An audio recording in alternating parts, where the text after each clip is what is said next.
So hey guys, Ozzy here. I'm in the garage. I want to show you guys how I rig my Hobie Mirage Lynx kayak for fishing. First I want to say I purchased this at Black Creek Outfitters in Jacksonville, Florida. Great dealer, great people, family-owned business, excellent customer service, wide variety of products in there, not just Hobie, all sorts of different brands. They're located on a small lake, so you can demo any watercraft they have in stock. If you're in the Jacksonville area and want to check them out, I'll leave a link in the description down below. So let's talk about some of the things I've done to make this kayak as efficient as I can for fishing. This is a Yak Attack double header paddle holder, and it's a pretty nice paddle holder. It goes in this bottom gear track. I put the paddle in just like that. I can secure it if I want. Usually when I'm on the water, I don't bother. I usually leave these up. If it falls out of the kayak, it floats, the paddle floats, and I've got a kayak tether on here. And this is a Pelican Catch paddle. It's 260 centimeters.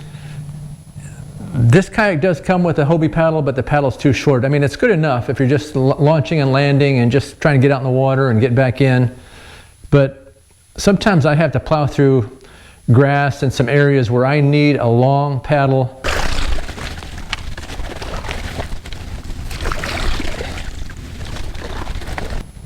This kayak being 36 inches wide, this is the perfect paddle size for this, 260 centimeters. I would not get anything smaller than this. I've installed the A-trails on this kayak.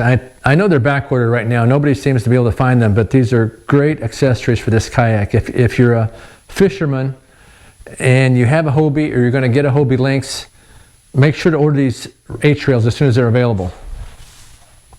One of the benefits of the A-trails is that they have a gear track all the way through. So you get the original gear track that comes with the kayak down here, and now I've got gear track all the way across. And that way I can put all sorts of things on here. For example, here I've got a couple tie down eyelets. I've got one here in the back as well. I've got 4 more on that side. And I use these tie down eyelets mostly for my stakeout pole, but also use it for this seat, which I'll talk about in a second. And this is a Yak Attack parking pole. I believe it's about 7 foot 8 inches long.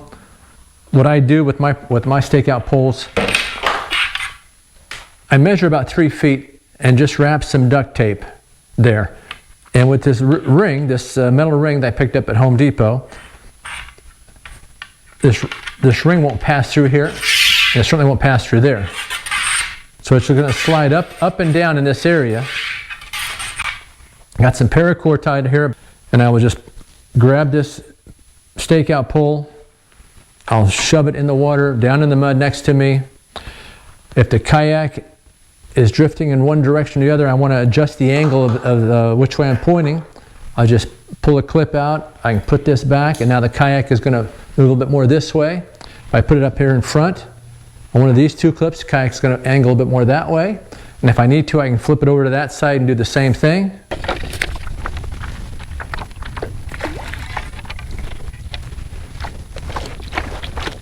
Right there.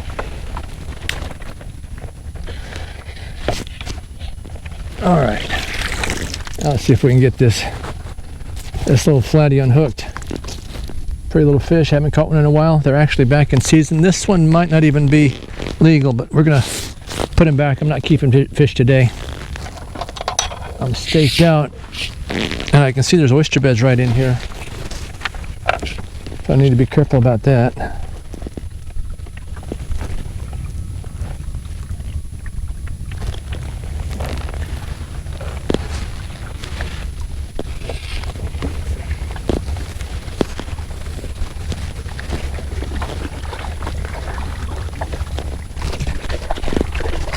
Get some of the mud off the stakeout pole.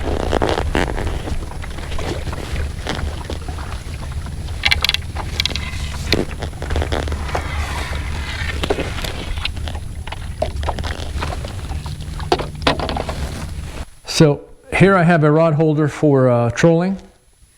Oftentimes I'll just put a rod out there and just let it troll behind me. This comes off super easy. And it adjusts, and I can adjust the angle with this. I believe it's called the Yak Attack Omega Pro rod holder. Here's a better angle of the rod holder that I put on this side of the kayak. You can see how I've got this angled up so I can stick a rod right there, and the rod will come up and I'll have my line right here in front of me.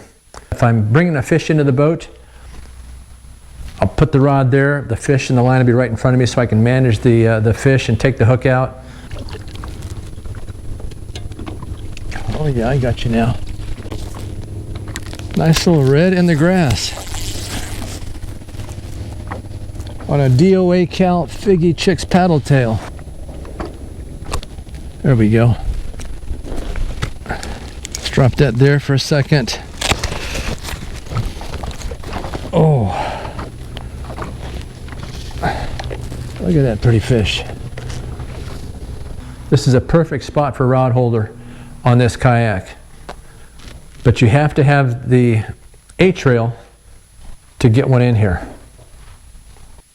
And the camera that I'm filming with usually sits right here. It sits up and faces toward me. So that's what that's for.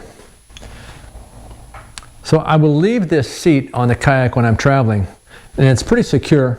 It's attached with these straps. There's 4 different straps which hold this down nice and firm. But I will throw a bungee through the back so that this backrest doesn't flap in the wind as I'm driving. These T-handles, once you're on the water, they're not really banging around too much, but I went ahead and put some Velcro on the kayak and on the T-handle so I can just put it right down there and it stays in place. I've done the same on the back T-handle as well. And just to mention, if you have one of these kayaks, especially if it's loaded like this, and you have 2 people grabbing by the T-handles, that back end is not going to be still. It's going to flop to one side. So if you've got 2 people and you want to move this kayak, the back person definitely needs to grab it with 2 hands by the ends. The front person can get away with the T-handle. Here I've got my fishing net. Usually when I'm traveling, this net and this rope is stored right up here. I actually put the rope in a small bag which goes under these bungees. The rope does 2 things for me. When I'm launching or landing my kayak, I'll use this rope to hold on to so the kayak can float out.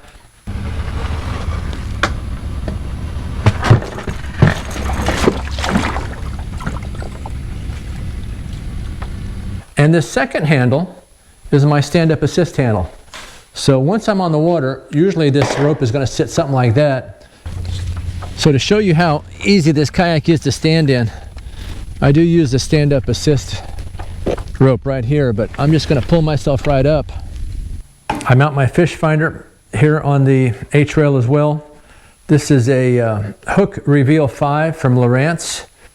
I've got the wires running right here through the A-trail, in behind the seat. I've just wrapped the cord right here around my seat risers. These are seat risers from Navarre Kayak Fishing, which I'll talk about in a second. Then I've got the wire running into my Krate,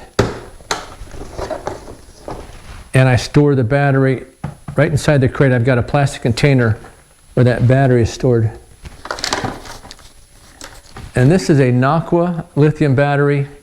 It's a great little battery. This is a 10 amp battery. It'll last me about 10 hours, give or take, so I can be on the water. Usually I can get a couple days fishing out of this, but I usually recharge it every time I go out. I just unplug it right there, and I have a charger in the house. Charge it up for a couple hours, and it's good to go. Bring it back out here. Push it in there.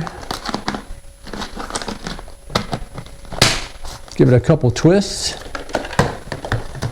And I've got a little mini bungee right there to hold that in there. Now, another place you can store the battery, if you don't use a kayak crate or you don't want to take space up in the crate, you could put the battery right here in this pocket.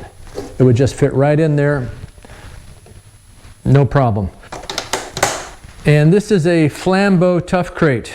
I've attached this to the kayak with using the existing bungee that comes with the kayak, plus a couple more mini bungees that I purchased. Great little crate. It's got a couple different compartments. It came with 2 rod holders. I ordered 2 more. And I didn't like the rod holders as they were, so I used some PVC pipe that I painted and threw in here. So I can put my rods right there and they sit up a little bit better. And the notch is perfect for my spinning reels. And this actually is my camera boom. So you can see I can swing my camera around. I have ordered the Hobie Marine mat, which is on back order, but I'll get it sooner or later. On the side of my seat, I installed this Perception Kayak side pocket.